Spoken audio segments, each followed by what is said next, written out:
ईरा की यादों से लड़ रहा होता है। वो जानबूझकर गाड़ी की रफ्तार बढ़ाता है। अचानक सामने से एक ट्रक आ जाता है। कामयार पूरी ताकत से ब्रेक लगाता है। टायरों की चीख सड़क पर गूंज उठती है, मगर वक्त हाथ से निकल चुका होता है। एक भयानक टुकर होती है और सब कुछ अंधेरे में डूब जाता है। कामयार की सांस टूट जाती है। उसे बेहद नाजुक हालत में अस्पताल पहुंचाया जाता है। डॉक्टरों की दौड़ लग जाती है। जब स्ट्रेचर पर उसे ऑपरेशन थिएटर की तरफ ले जाया जा रहा होता है, इसी लम्हे एरा की नज़र इस चेहरे पर पड़ती है जिसे वो भुलाने की कोशिश कर रही थी। कामयार। वहीं उसी कॉरिडोर में एरा के कदम रख जाते हैं। सांस सीने में इटक जाती है। आंखों के सामने अंधेरा छा जाता है। डॉक्टरों की आवाज़ें सुनाई देती हैं। जल्दी करो, ऑपरेशन थिएटर में शिफ्ट करो, हालत बहुत सीरियस है। ये अल्फाज ईरा के दिल पर खिंजर की तरह लगते हैं। इसके पैरों तले से ज़मीन निकल जाती है।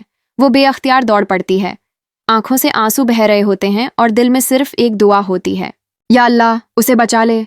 मेरी हर सज़ा कबूल है, बस उसे बचा लेना। दरवाजे बंद हो जाते हैं। वक्त जैसे ठहर जाता है। कुछ लम्हे, कुछ घंटे या शायद सदियों जैसा इंतजार। फिर अचानक दरवाज़ा खुलता है। डॉक्टर बाहर आते हैं। कामयार की जान बच चुकी होती है। ये सुनते ही एरा की टूटी हुई सांस बहाल होती है। इसके दिल को पहली बार सुकून का एहसास होता है। जब कामयार को होश आता है तो सामने एरा खड़ी होती है। आंखें सूजी हुई, चेहरा जर्द।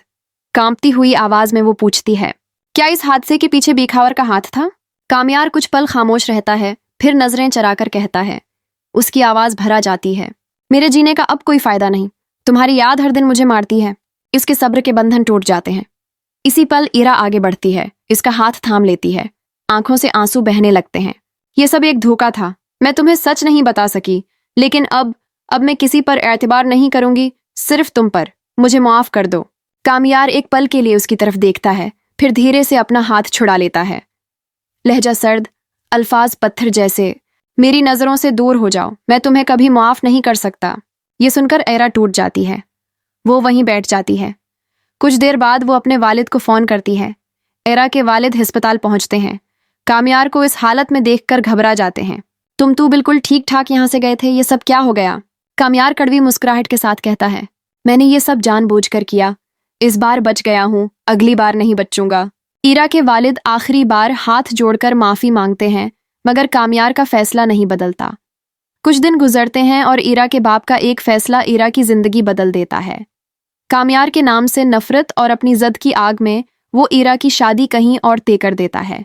आयरा जब ये सुनती है तो चुप नहीं रहती। इसकी खामोशी चीख बन जाती है और वो कामयार तक एक आखिरी पैगाम पहुंचाती है। आज तुम्हारे पास आखिरी मौका है। अगर अब भी कुछ नहीं किया तो मैं किसी और की दुल्हन बन जाऊंगी। इस बार वक्त बहुत कम है। ये खबर कामयार तक पहुंचती है। पहले लम्हे में वो हार मान लेता है, कह देता है,